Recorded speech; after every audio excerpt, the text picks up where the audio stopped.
वो कहेंगे तुमसे कि किताबों में ख्वाबों की दुनिया होती है। असल जिंदगी अलग है, लिखी हुई तो बस कहानियां होती हैं।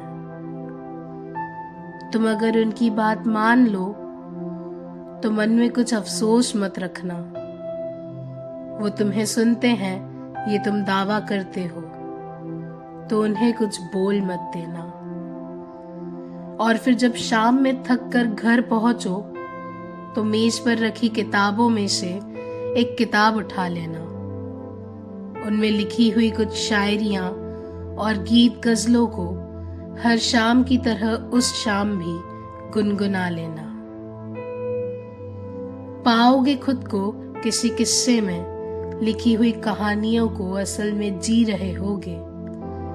बातें जो तुम कहते नहीं और लोग जो सुनते नहीं, देखना वो भी तुम लिख रहे होगे। तुम कुछ अपनी लिखोगे तो वो तुम्हें एक लतीफा सुनाएंगे। कितना दुख है इसके जीवन में, कहकर ठहाका लगाएंगे। पर वो समझते नहीं कि ये लिखे हुए शब्द किसी के ख्वाब और हकीकत ही तो हैं। एक लिखता है, दूसरा पढ़ता है, ये किरदार हम ही तो हैं। जब पढ़ोगे किसी की लिखावट तो खुद को और समझ जाओगे।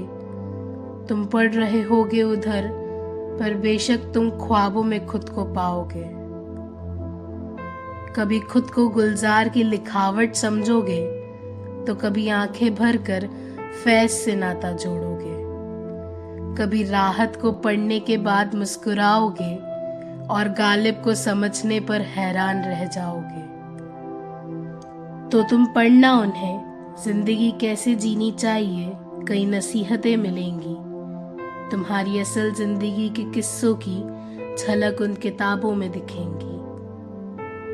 अगर वो कहें कि हकीकत में कहानियां कुछ नहीं होती तो तुम उसे एक झूठ मान लेना। अगर वो कहें कि किताबों में सिर्फ कहानियां हैं तो तुम खुद को उसका किरदार बता देना।